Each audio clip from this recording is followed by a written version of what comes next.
और अभी तो पुरुषोत्तम मास चल रहा है ना, इसी महीने में सुबह में जल्दी उठकर जो पास में नदी है तो वहां नहाने के लिए जाना चाहिए, तीर्थ है तो तीर्थ में नहाना चाहिए, कहीं नहीं तो घर में पूरे महीने स्नान करो। गंगा नाया, गोदावरी नाया, जमुना नाया, सरस्वती नाया, त्रिवेणी नाया, सभी तीर्थ नाया। ये पुरुषोत्तम मास चल रहा है। इसी महीने में कोई भी पापी व्यक्ति हो वो भी पावन बन सकता है। ये महिमा पुरुषोत्तम की है। हमारे गुजराती में कहेवत के मोड़े वर्षे अधिक महीनो, वरह नबળું હોય ને ત્યારે વારો એ પાછો અધિક મહિનો હોય, એટલે 12 મહિને વરહ પૂરું કરવાનું હોય, 13 મહિને પૂરું થાય। लेकिन उसको मालूम नहीं अधिक मास अधिक पुण्य देने वाला। कल हमारे नाम तो भूल गया मैं, अमेरिका थे फोन है, सीपी पटेल के कोई मुझे बात करते, बापू पहले हमको मालूम नहीं था ये पुरुषोत्तम मास की इतनी महिमा है।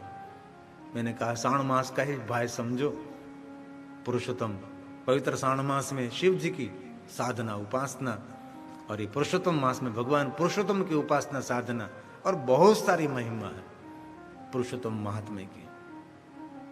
और एक छोटी सी कथा मेरे पास है। रामनगर के राजा जिनका नाम भैरव था, वास्तव में उसका स्वभाव भैरव ही था।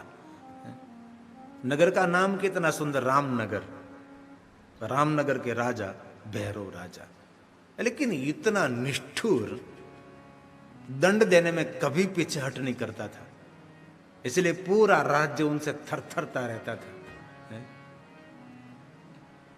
किसी को भी निष्ठुर होकर दंड दे सकता था। और उसका शौक था शिकार का, और पापाचार करता रहता था। राज्य का कारभार तो चलाता था, लेकिन निष्ठुरता से, जो राज्य के लिए टैक्स लेता था तो भी निष्ठुरता से लेता था, किसी को छोड़ता नहीं था, और पाप कर्म में रत रहता था। बहुत सारे पशुओं की हत्या, पक्षियों की हत्या, ऐसा बहुत पापाचार, जितना हो सके इतना पापाचार में वो रत रहता था ये भैरव। लेकिन उनकी जो रानी थी, फूलकुंवर उसका नाम था, वो बहुत दयालु थी और भगवान की परम भक्त भी थी।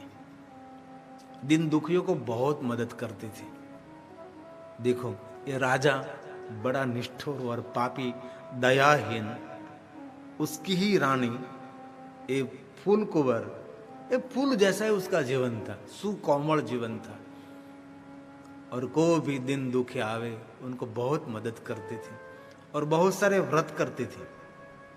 इसमें पुरुषोत्तम मास का व्रत तो बहुत आनंद और उल्लास से करती थी। एक भी व्रत, एक भी तिथि नहीं छोड़ती थी, और सभी व्रत में संलग्न रहती थी ये फूलकुंवर। लेकिन ये राजा भैरव इतना निष्ठुर, इतना कर्महीन। समय बीतने में क्या देर लगती है, यही भैरव धीरे धीरे प्रौढ़ हो गया, उम्र ढलने लगी, और राजा का जीवन अस्त होने लगा।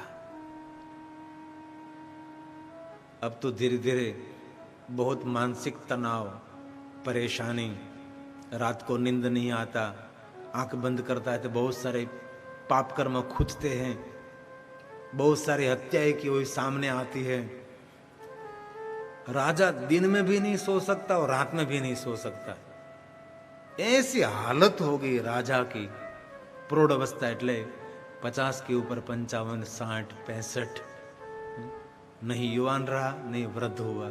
इसी समय इतना परेशान हो गया वो, आंख बंद करे तो बहुत सारे पशु दिखाई देते थे, बहुत सारे प्राणी दिखाई देते थे, चारों तरफ से पाप ने घेर लिया था। जो जो जीवन में किया सब कुछ याद आ रहा है। अंधो अंधी बे तपसी, यानी मूर्ति खड़खड़ हंसी। राजा दशरथ को भी नहीं छोड़ा था। राजा दशरथ का अंत समय था तो सामने दो मूर्ति खड़खड़ाहट हंसने लगी। अब पाप कोई ने छोड़े नहीं, भले वही भगवान। इतना परेशान हो गया राजा, रानी को कहने लगा कि मेरे पाप मुझे बहुत परेशान कर रहे हैं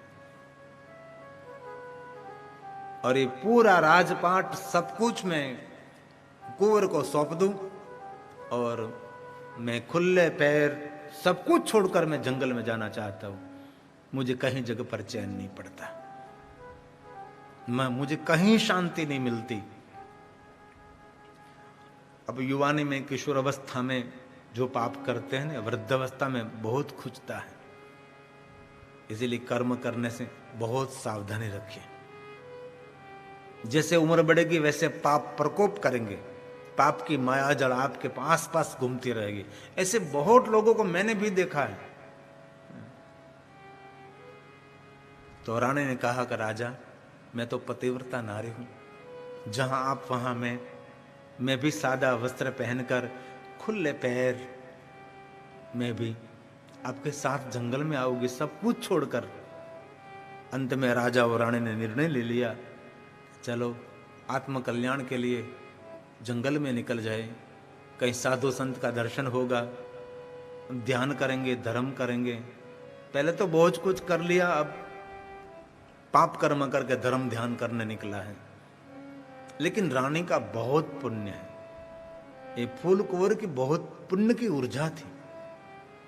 राजा को लेकर ये भैरव इतना निष्ठुर, इतना पापिष्ट, उसको लेकर वन में निकले। जहां बैठे वहां शांति से बैठ भी नहीं सकता था, पाप नजर के सामने आता रहता था। जा रहे थे जंगल में, धीरे धीरे धीरे दोनों अकेले, सब कुछ छोड़ दिया, सोने चांदी के गहने, मुकुट मुकुट, एक आम आदमी की तरह, प्रजा की तरह राजा निकल गया आत्मकल्याण के लिए, क्योंकि बहुत कुछ पाप कर्म किया था। जा रहे थे तो एक 4 हाथ वाला एक मनुष्य मिला उसको। राजा और रानी को मन में हो, उसको 4 हाथ जरूर, ये चतुर्भुज भगवान हो गए। राजा और रानी प्रणाम करने लगे कि पहली बार देखा है 4 हाथ वाले मनुष्य। आप मनुष्य तो नहीं है, आप देव हैं, कोई भगवान है, इसको 4 हाथ होते हैं। इस मनुष्य ने कहा, मैं कोई भगवान नहीं हूं, मैं ब्राह्मण हूं, ऐसे मुझे 4 हाथ हैं। राजा और रानी ने कहा, भैरव ने और फूल कुंवर ने, ऐसा तो मनुष्य तो कभी 4 हाथ नहीं होते, जरूर कोई देव मनुष्य होगा, कुछ तो है, ये हम पहली बार देख रहे। प्रणाम करने लगे। नहीं नहीं, मैं एक मनुष्य हूं, मैं ब्राह्मण हूं। तो ये तो बताओ, आप 4 हाथ आपको कहां से आए? तब इस द्विज ने कहा, ब्राह्मण ने, कि सुनो, मैं जंगल में विहार करने के लिए निकला था, दूर दूर में जंगल में गया तो एक सरोवर के किनारे पर एक गोवाला बैठा था। मैंने देखा तो गोवाला को, और इस गोवाला को 4 हाथ था। तब मुझे भी ऐसा लगा कोई भगवान बैठा है, तो मैंने प्रणाम किया। तब गोवाला ने कहा, प्रणाम मुझे नहीं करिए, मैं तो सामान्य एक मनुष्य हूं, मैं गोवाला हूं, मेरी गाय सब यहाँ घास खाती है और मैं सरोवर के किनारे आराम से बैठता हूं। नहीं नहीं, तो कोई भगवान है, तेरे पास 4 हाथ है। गोवाला ने कहा, नहीं नहीं, मैं ब्राह्मण नहीं हूं, मैं गोवाला हूं, मैं भगवान नहीं हूं, मैं गोवाला हूं, आप कौन है? उसने कहा, मैं ब्राह्मण हूं।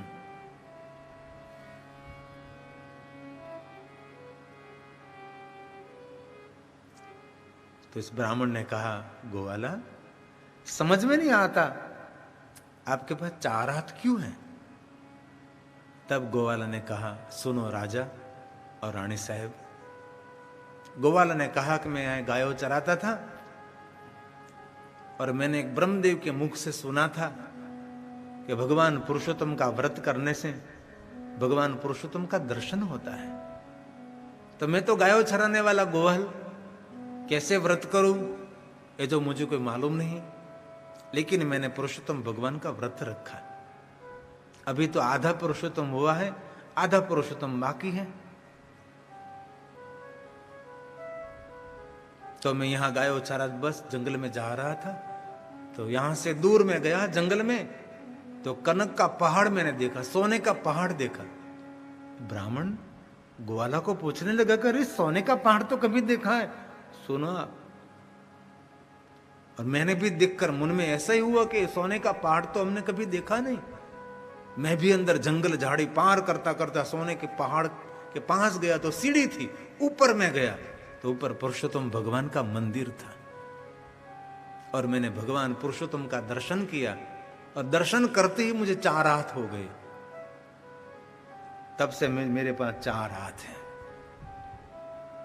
इस ब्राह्मण ने राजा और रानी को कहा, ये गोवाले ने मुझे कहा था।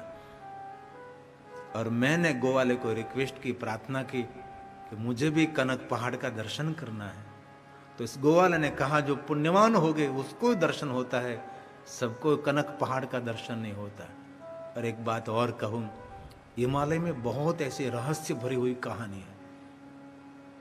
हिमालय पहाड़ में कभी आपको रहने का अवसर मिले ना, कभी उत्तरकाशी, कभी गुप्त काशी, तो इसमें बहुत सारे वहां के महात्मा ऐसी बातें करते रहते, ये महात्मा उलझन में डाल देते हैं कि ये सब क्या है। वो लोग बात करते थे कि जिनकी दिव्य दृष्टि, यहाँ बड़े बड़े राजमहल दिखाई देते हैं, यहाँ बड़े बड़े खजाना, यहाँ देवपुरी पूरी है। और हिमालय पहाड़ को देवभूमि कहते हैं, लेकिन वो भूमि अदृश्य, वो ये देव नगर, देव शहर अदृश्य रहता है। इतने बड़े बड़े राजमहल, जिनके पास अलग से दृष्टि है वो देख सकते। ऐसी बहुत कहानी मैंने सुनी है, असमंजस में डालने वाली, अंदर से कुछ खलबली पैदा करने वाली, ऐसी बहुत मैंने बातें सुनी है। और अच्छा लगता है सुनने में, लेकिन मानने में नहीं आता। सुनने में तो बहुत सुंदर लगता है। मैंने 2 दिन पहले, 4 दिन पहले कहा था, अघोर नगारा वागे। इसमें आप पढ़ो ना तो इतनी खोपड़ी चक्कर खा जाएगी, लेकिन पढ़ने में अच्छा लगता है, लेकिन मान नहीं सकते आप। ऐसी बात मैंने इसमें से पढ़ी है। और मैं सच कहूं, मैंने अनुभव भी बहुत किया है। मेरी छोटी सी उम्र में मैंने बहुत साधना, अनुष्ठान, उपासना, ये सब कुछ जानने के लिए क्या है, लेकिन बहुत कुछ दिव्य अनुभव हो जाते हैं। जो आध्यात्मिक मार्ग पर होगे, जो अनुष्ठान निरंतर करते होगे, उसको मालूम होता है कि क्या अनुभव होता है, उसमें से क्या आपको देख सकते, क्या मिल सकता है आपको। बहुत कुछ होता है। राजा और रानी ने कहा, तो ब्राह्मण देवता बाद में क्या हुआ? सुनो, मैं आपको सुनाता हूं। गोवाला को मैंने कहा और गोवाला मुझे साथ में ले गया और हम गए वहां। कनक पहाड़ देखा मैंने। मैं और गोवाला ऊपर गया तो वहां भगवान पुरुषोत्तम का मंदिर देखा, दर्शन किया, मुझे भी 4 हाथ हो गए। ओ, तो राजा और रानी ने कहा, हमको भी पुरुषोत्तम का दर्शन करना है। लेकिन इस ब्राह्मण ने कहा, जिनके पास पुण्य होगा वो दर्शन कर सकेंगे, और कोई नहीं। राजा ने कहा, मैं तो बहुत पापी हूं, एक भी पुण्य मेरे पास नहीं है, कसम खाने के लिए भी पुण्य नहीं किया, ऐसा पापी तो मैं हूं। लेकिन भूदेव, हे ब्रह्मदेवता, आप कृपा करो। 4 हाथ वाले ब्राह्मण ने कहा, चलो मेरे साथ, इस जंगल के झाड़े पार करेंगे। जंगल के झाड़ी को पार किया, लेकिन कुछ नहीं दिखाई दिया, नहीं कनक पहाड़, न सोने का पहाड़, नहीं मंदिर। रानी ने कहा, कुछ नहीं दिखाई देता। राजा ने कहा, मुझे तो अंधेरा ही अंधेरा दिखाई देता है, क्योंकि पापी है ना, पापी को क्या दिखाई देगा? अंधेरा दिखाई देता है। पुण्य का प्रकाश होता है, पुण्य का उजास होता है, उनके पास दूर की दृष्टि रहती है, जिनके पास पुण्य है, इनकी कोई ऊर्जा होती है। ब्राह्मण ने कहा, सुनो, अभी पुरुषोत्तम मास चल रहा है और कहूं तो अभी 5 दिन बाकी है। ऐसा करो राजा, आप यहां 5 दिन आप भूखे प्यासे बैठ जाओ, पुरुषोत्तम भगवान का स्मरण करो। और 5 लोगों को साथ में बिठाना चाहिए। 5 लोग? अरे 5 लोग तो अभी मैं राज्य में से बुला लेता हूं, ऐसे 5 लोग नहीं, आपके साथ 5 लोग, एक मैं ब्राह्मण और एक तू राजा, एक रानी साहिबा, 3 तो हम है ही। और गांव में से एक प्रधान को बुला लो और एक नगर सेठ को बुला लो। राज्य में से 2 व्यक्ति को तत्काल बुलाया गया और 5 व्यक्ति वहां इस जंगल में बैठ गए। दिन रात पुरुषोत्तम पुरुषोत्तम पुरुषोत्तम, भगवान पुरुषोत्तम भगवान पुरुषोत्तम भगवान पुरुषोत्तम करने लगे, पुरुषोत्तम पुरुषोत्तम करने लगे। और पुरुषोत्तम मास पूर्ण हुआ, 5 दिन पूरा हुआ। राजा ने आंख खोली, रानी ने आंख खोली, और ये शेठ, नगर शेठ और प्रधान ने आंख खोली। ब्राह्मण देवता ने कहा, देखो जंगल जाड़े में। देखा तो पूरा कनक का पहाड़, पूरे सोने का पहाड़ दिखाई दिया। ये 5 जल्दी दौड़ दौड़ कर वहां सीढ़ी चढ़कर ऊपर गए, भगवान पुरुषोत्तम का मंदिर देखा। और वहां आकाशवाणी हुई कि मैं पुरुषोत्तम भगवान बोल रहा हूं, आपको 4 हाथ में दे देता हूं अभी। राजा और रानी ने रोक लिया कि नहीं नहीं भगवान, हमको 4 हाथ नहीं चाहिए। शेठ और प्रधान ने रोक लिया कि नहीं भगवान, हमको 4 हाथ नहीं चाहिए। तो आपको क्या चाहिए? तब 5 ने मांग लिया, हमको सदैव वैकुंठ जाना है। तब आकाशवाणी हुई कि आप मेरे मूर्ति के पास आओ। और 5 जन भगवान पुरुषोत्तम की मूर्ति के पास गए और वैसे अदृश्य हो गए और देह के साथ वो वैकुंठ लोग गए। यह है पुरुषोत्तम मास। तो तीसरे साल पुरुषोत्तम आता है, ये है हमारा पुरुषोत्तम। त्रीजे वर्षे पुरुषोत्तम जी आया रे वाला जी, आ पुरुषोत्तम नावाने जाय मारा वाला जी। त्रीजे वर्षे पुरुषोत्तम जी आया रे वाला जी, आ पुरुषोत्तम नावाने जाय मारा वाला जी। नाय तोयने पावन थाए रे वाला जी, आ पुरुषोत्तम नावाने जाय मारा वाला जी। नाय तोयने पावन थाए रे वाला जी, आ पुरुषोत्तम नावाने जाय मारा वाला जी। आंबोड़ो जांबोड़ो मेरी ने कोठे मरू, वाड़ी राजा रामनी जाता नाया गंगा जी, आता नाया यमुना जी। गंगा नाया शिव जी, यमुना नाया कृष्ण जी, सरयू नाया राम जी। भक्तो नाया त्रिवेणी, प्रगट थया पुरुषोत्तम, दुखड़ा हर जो पुरुषोत्तम।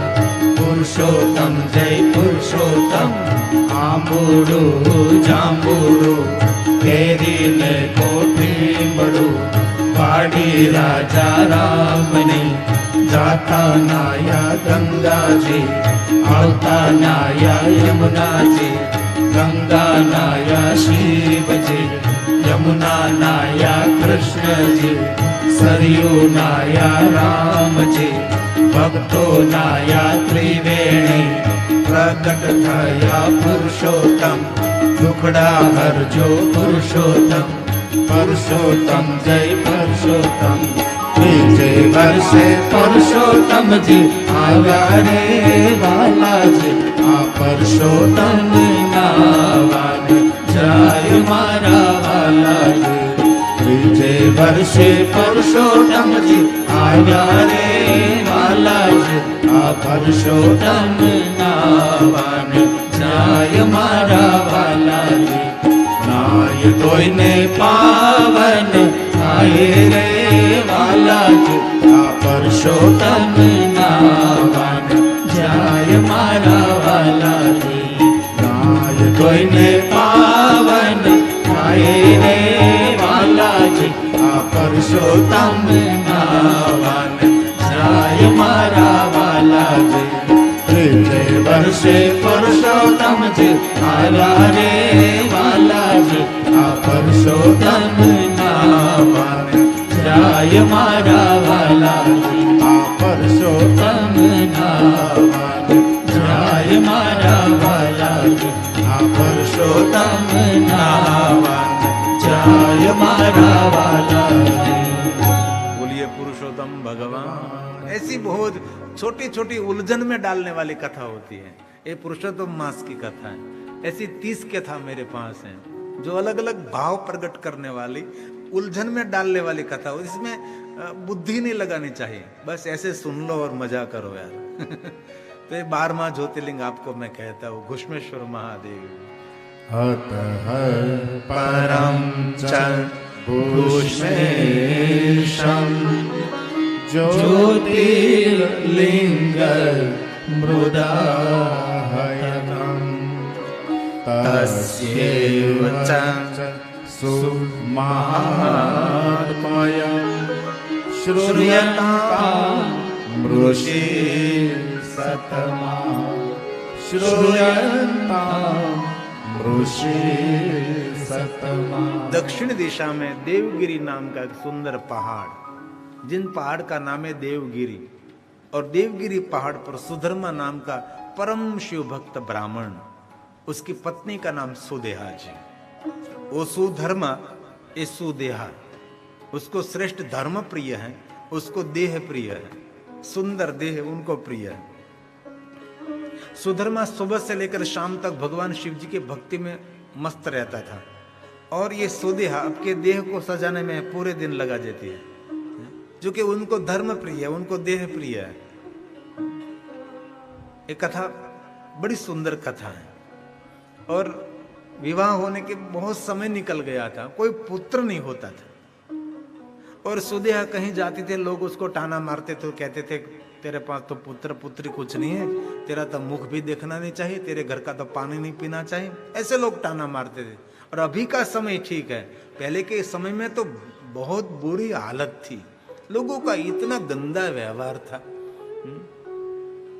अब तो धीरे धीरे समझ आ रही है, एजुकेशन बढ़ रहा है, बहुत सारी कथा वार्ता सुन सुनकर लोग अपने विचारधारा को बदल रहे हैं। अभी ये समय नहीं है। और सुदेहा को बहुत बुरा लगता था, मुझे सब लोग टाना मारते हैं, और इस सुदेहा अपने पति सुधर्मा को कहने लगी कि मुझे पुत्र चाहिए। कितना समय बीत गया विवाह होने के बाद, कोई पुत्र नहीं हुआ, और तू निरंतर शिव जी की पूजा भक्ति करता रहता, एक पुत्र तो मांग। सुधर्मा ने बहुत सुंदर कहा कि सुदेहा सुन, मैं पुत्र षणा के लिए भगवान शिव की भक्ति नहीं करता, मेरे मन में कोई ऐषणा नहीं, नहीं लोकेशना नहीं वितेषणा, कोई मुक्ति और मोक्ष की कोई ऐषणा नहीं मुझ में नहीं है, मैं सिर्फ भगवान शिव जी को बस भजता हूं। मैं कभी शिव जी के पास से नहीं मांगूंगा कि मुझे पुत्र चाहिए। लेकिन ये सुदेहा सुधर्मा को परेशान करने लगी, हैरान करने लगी कि मुझे पुत्र चाहिए, मुझे पुत्र, इतनी तेरी भक्ति है तो भगवान क्यों पुत्र न दे। सुधर्मा ने कहा सुन, जो भाग्य में होगा तो मिलेगा। नहीं नहीं ऐसा कुछ नहीं, आप भगवान के पास मांगो। सुधर्मा ने कहा कि मैं कभी भगवान के पास नहीं मांगूंगा। सुदेहा ने कहा ये सारी दुनिया मुझे टाना मारते, मैं दुखी दुखी हो गए हूं, मेरे साथ कोई व्यवहार करने के लिए तैयार नहीं है, मेरा कोई मुख देखने के लिए तैयार नहीं है, और तू मेरे लिए भगवान के आगे मांग नहीं सकता। और वो सर खा रही है।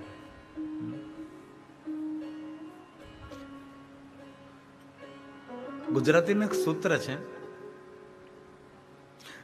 ઘણા લોકો સાથે લોહીના સંબંધ હોય, પણ ઘણા લોહીના પીનારા હોય એની સાથે સંબંધ હોય। એ આપણું બીજું કાંઈ ન પીવે, લોહી પીવે ને માથું ખાય, પણ સંબંધ જ એવો હોય લોહી પીનારા હોય રે, પનારા જ પડ્યા હોય પછી કરવું શું। એ સુધર્मा त्राही माम हो गया। सुदेहा ने कहा मैं दुखी हूं, मैं दुखी हूं।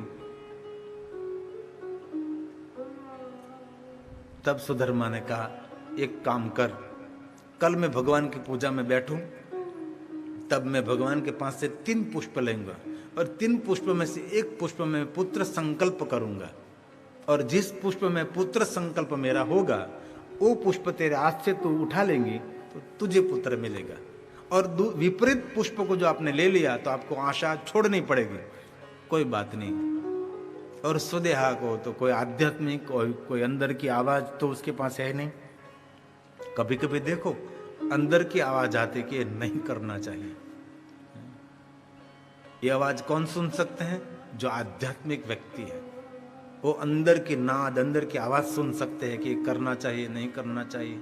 अंदर बैठा बैठा जो मार्गदर्शन दे रहा है उसके मार्गदर्शन का अनुसार चलना चाहिए। यही आत्मज्ञान, ये आत्मसूझ। तो सुदेह का पास कुछ है नहीं, पूरा दिन देह को सजाने में लगा देती थी। और दूसरा दिन सुबह हुई, सुधर्मा ने भगवान शिव की पूजा की और शिवलिंग ऊपर से 3 पुष्प ले लिया, रख दिया।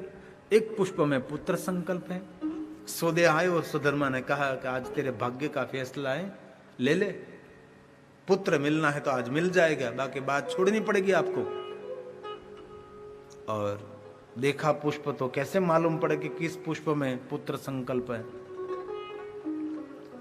और सुदेहा ने पुष्प तो उठाया, लेकिन जिस पुष्प में पुत्र संकल्प था उसके बाजू का पुष्प ले लिया।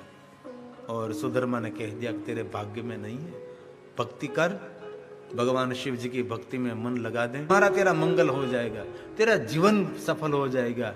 ये महादेव है, कोई किसी का बेटा नहीं, कोई किसी का बाप नहीं, कोई किसी की पत्नी नहीं। यहाँ सब अपने कर्म के बंधनों से जोड़ते हैं और कर्म के बंधन पूरा होने के बाद सब अपने अपने रास्ते पर निकल जाते हैं। आपकी 10वीं पीढ़ी के दादा का नाम भी याद नहीं रहता। ये सत्य है।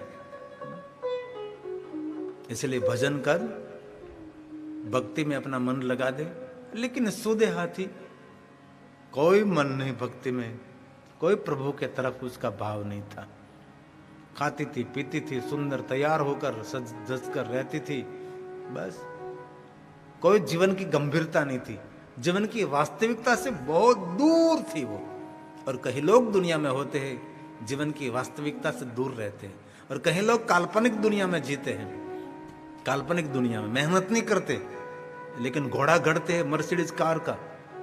एक काल्पनिक दुनिया में लोग जीते हैं, उसके लिए मेहनत करनी पड़ती है, पुरुषार्थ करना पड़ता है, नीतिमत्ता के साथ, ईमानदारी के साथ, दयावान होकर, परोपकारी होकर, सहन शक्ति को साथ में लेकर, तब वो आगे निकल सकता है। वैसे सब लोग नहीं निकल सकते आगे, बहुत कुछ इसमें विचार करना पड़ता है, तब आगे निकलेंगे। और सुदेहा में तो कुछ है ही नहीं ये सब। देह सुंदर था लेकिन गुण कोई सुंदर नहीं थे। और इस सुदेहा कहने लगी कि सुन सुधर्मा, मेरे पुत्र चाहिए, बस एक काम कर सकता है तू, बोल। मेरी छोटी बहन घुष्मा, उसके साथ तो विवाह कर। तू मेरा पति, वो मेरी बहन, आपके द्वारा जो संतान होगा ये मेरा ही कहलाएगा। उसने कह दिया सुधर्मा के नहीं नहीं, मुझे नहीं करना है। तो भी उसने मजबूर कर दिया और ये सुधर्मा का दूसरा विवाह सुदेहा की छोटी बहन घुष्मा के साथ हुआ। और घुष्मा तो महादेव की परम भक्त थी, रोज बाल में भस्म का त्रिपुंड करती हूँ, अग्निरिति भस्म, वायुरिति भस्म, जल में थी भस्म, स्थल में थी भस्म, और कंठ में रुद्रांश। और इतनी महादेव के भक्त 101 पार्थेश्वर शिवलिंग निर्माण करती थी, और महादेव की पूजा करने के बाद मुख में जल रखती थी। ऐसी महादेव की भक्त। और यहां आवी सुदेहा के वहां शिव भक्ति जारी है। रोज महादेव की पूजा करती, 101 शिवलिंग निर्माण करके देवगिरी पहाड़ के पास से देव सरोवर, उसमें विसर्जन करती थी। रोज ऐसे चलता था। प्रभु ने कृपा की, घुष्मा के द्वारा सुंदर पुत्र जन्मा। और सुदेहा तो इतनी खुशखुशाल हो गई, भगवान ने पुत्र दिया, मुझे पुत्र मिल गया, पुत्र मिल गया। और देवगिरी पहाड़, देव सरोवर, और पुत्र का नाम रख दिया देव। और ये पुत्र घुष्मा ने सुदेहा को दे दिया। सुदेहा इस पुत्र को बड़ा करने लगी, और घुष्मा शिव पूजा में मस्त रहती है। सुधर्मा भी शिव भक्ति में रहता है, ये घुष्मा भी महादेव की भक्ति में रहती है। और पुत्र युवान हुआ। और सुदेहा ने कहा, घुष्मा हमारा पुत्र युवान हो गया है, उसके विवाह करेंगे, घर में पुत्र वधु आएगी, घर हरा भरा लगेगा, और हमारे सबकी सेवा करेंगे पुत्र वधु। यही ख्याल खोटा, पुत्र वधु सेवा करेंगी, ऐसा ख्याल रखो, पुत्र वधु की सेवा करेंगे हम। ये दुनिया पलट गई है। सुदेहा ने कह दिया, घुष्मा ने कह दिया कि बहन आपको जो ठीक लगे। और इस सुदेहा ने सुंदर कन्या की शोध की, पुत्र का विवाह किया, पुत्र वधू आ गई। अब तो घर हरा भरा, सब कुछ ठीक ठाक चल रहा है। लेकिन घुष्मा सुबह से शाम तक ज्यादातर समय शिव जी की पूजा में बिता रही थी। महादेव के लिए पुष्प, महादेव के लिए पूजा की सामग्री, एक पार्थिव लिंग बनाने के लिए मिट्टी, सब कुछ इसमें रहती। पूरा उसका मन भगवान में रहता था। और ये जो पुत्र उद्वाई थे उसको मालूम हो गया कि जो घुष्मा है ना वो मेरी सगी माँ, सगी सास है, लेकिन ये सुदेहा है ना वो पराये है, वो मेरे पति की माँ नहीं है। व्यवहार में थोड़ा गलत होने लगा, व्यवहार में फर्क पड़ने लगा। ये घुष्मा को ज्यादा सम्मान देती थी और सुदेहा को कम सम्मान, इसलिए सम्मान की वजह से ये सुदेहा और पुत्र वधू के बीच थोड़ी टकरार होने लगी। तब सुदेहा ने पुत्र को कहा कि तेरी पत्नी मेरे साथ बोलती रहती, कटु वाक्य बोलती, ऐसा वैसा करती रहती है। तो पुत्र ने माता का पक्ष नहीं लिया, सुदेह का पक्ष नहीं लिया, पत्नी का पक्ष लिया। पुत्र तो करे क्या, माँ के पक्ष में बोले, पत्नी के पक्ष में बोले। लेकिन वो पत्नी के पक्ष में बोलने लगा तो सुदेहा को अच्छा नहीं लगा और बाद में पुत्र और पुत्र वधू के साथ सुदेहा झगड़ने लगी। झगड़ते गए घुष्मा के पास, घुष्मा तेरा बेटा और तेरी पुत्र वधू मेरे साथ ऐसा व्यवहार कर रहे हैं, तू जरा समझा। घुष्मा ने कहा बहन आपका पुत्र है, आपके पुत्र बच्चे हैं, कुछ बोले तो मौन हो जाना चाहिए, क्यों आप उसके सामने बोलती है। और ये बोलने लगी सुदे आप सब एक हो गए हैं, मैं अकेली पड़ गई हूं, मैं दुखी हो गई, बड़बड़ती हुई बोलती हुई सुधर्मा के पास गई, सुधर्मा मैं दुखी हो गई। तब सुधर्मा ने कहा तेरे पास पुत्र नहीं था तो पण तू दुखी थी, अभी पुत्र वधू है तो अभी तू दुखी है, सुख दुख मन का कारण है। सुधर्मा ने कहा सुधिया अभी भी समय है, प्रभु में मन लगा दे। नहीं लगाया मन, बस झगड़ती रही, धीरे धीरे ये झगड़ा आसमान तक पहुंच गया। और एक दिन सुदेहा की बुद्धि भ्रष्ट हुई। गुजराती में कहीं कंकास कज्जनो मुंह काळो, जना घर में कंकास कज्जो रोज मटे रे एनु मोढू काळो। ये घर में कभी उत्सव नहीं होता, इसलिए थोड़ा सा लेट गो जावा दो, पण घर में कंकास कज्जो नहीं थावो જોઈએ। अमुक घर में तो એટલો ઝઘડો થતો હોય છે, ત્રાહિમ મામ થઈ જાય। આજુબાજુવાળા લોકો એમ થાય કે હવે આ સોસાયટી બદલી નાખીએ અથવા ઘર બદલી નાખીએ। ભલે આખો દી ઝઘડો કરો પણ સવારમાં તો નહીં જ, ભોજન કરતે સમય નહીં, રાત્રે સૂતી વખતે નહીં।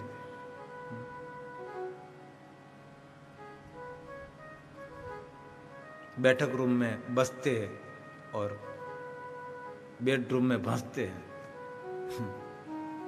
बात आखो दिवस। હવે તો મોબાઈલ છે બાંધવા માટે, કેટલી સરળતા, બાંધવા માટે કેટલી સરળતા, મોબાઈલથી બાંધે।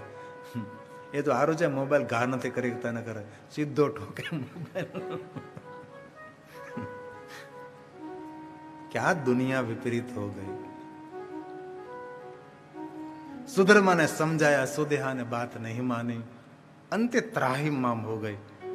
सुबह में जल्दी एक दिन उठी तो देखा तो घुष्मा कमरे में बैठकर पार्थेश्वर महादेव की पूजा कर रहे हैं। भाल में भस्म का त्रिपुर्ण, श्वेत वस्त्र, रुद्राक्ष की माला, महादेव महादेव महादेव भज रही थी। और सुदेहा ने देखा पुत्र के कमरे में पुत्र अकेला सोया था और पुत्र वधू सुबह में उठकर घर काम में लग गई थी। तो सुदेहा की बुद्धि तो भ्रष्ट हो गई थी।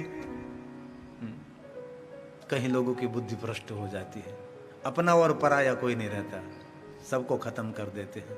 कहीं नहीं हम पढ़ते अखबार में, एक माता ने 2 बच्चे को लेकर कुएं में गिर गए, बुद्धि भ्रष्ट हो गई उसकी। वो तो मर रही लेकिन दोनों पुत्रों का भी जीवन गायब कर रही है। ऐसे बहुत लोग होते हैं। किसी को मालूम ना पड़े वैसे पुत्र के कमरे में गई, कमरा अंदर से बंद कर दिया और देखा तो पुत्र तो ऐसा ही सो रहा था आराम से। और देखा कमरे में तलवार पड़ी थी, उठाया तलवार और सुदेहा ने एक तलवार के झटके से पुत्र का धड़ से मस्तक अलग कर दिया। मेरा अपमान, मैं घुष्मा को लाई, पुत्र को मैंने बड़ा किया, पुत्र वधू भी मैं लाई और मेरा अनादर, और मार दी, हत्या कर दी। और शव कहीं जगह पर ठिकाने लगाने के लिए प्रयास किया लेकिन शव बहुत वजनदार था, छोटे छोटे टुकड़े किए शव के, एक झोले में भरकर उपड़ी, किसी को मालूम न पड़े, जहां सरोवर में डुबा दिया। जहां घुष्मा 101 पार्थिव शिवलिंग विसर्जन करती थी, एक ही बहन है, एक महादेव की पूजा करके 101 शिवलिंग पार्थिश्वर जल में विसर्जन करती। इसी स्थान पर जो सुदेहा उसकी बड़ी बहन है, वो पुत्र के शव के टुकड़े वहां डाल रही है। देखो अजब गजब की कहानी दुनिया की। इसलिए कभी दो बहन दो भाई एक सरीखे नहीं होते, ये गलत। सबकी मानसिकता दुनिया में अलग रहती है। और किसी को मालूम ना पड़े, घर पे आ गई, सो गई, और पुत्र वधू पति को जगाने के लिए गए तो देखा तो पूरा कमरा लोही से लचपच था। जोर जोर से रुदन करने लगी, माथा पटकाने लगी, सर पटकाने लगी। अरे दौड़ती दौड़ती आई है सुदिया, क्या हुआ बेटा? अरे मेरे पति की किसी ने हत्या की, शव भी कोक ले गया। सुदिया जोर जोर से रोने लगी। सब कुछ सुदिया ने किया है, नाटक करने लगी। आजू बाजू के लोग आ गए, क्या हुआ क्या हुआ क्या हुआ?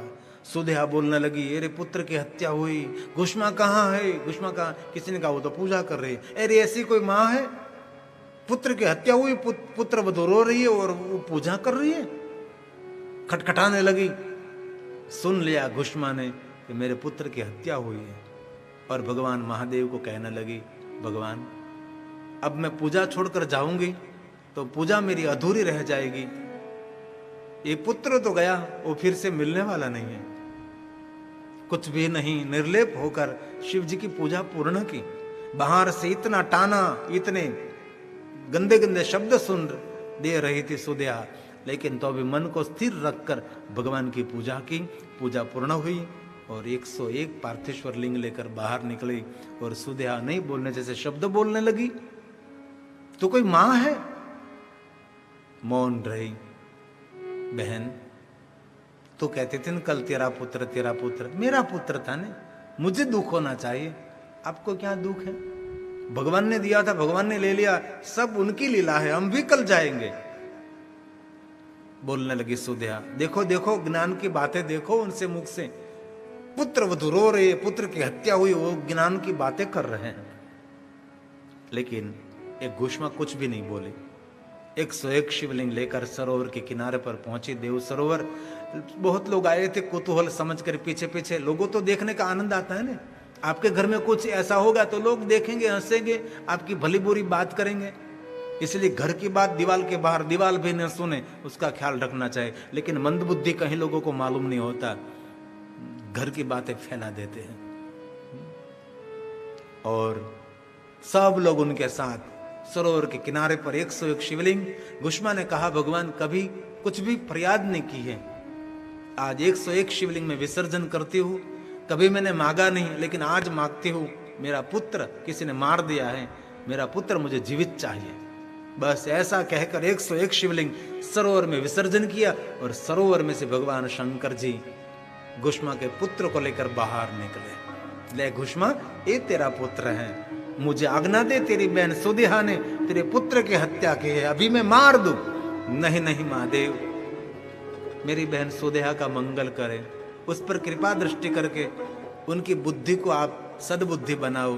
शंकर जी ने कृपा की सुदेहा पर। सुदेहा घुष्मा के चरण में बैठ गए, कहने लगे, बहन मुझे क्षमा करें, मेरी ईर्ष्या पुत्र को खा गई थी,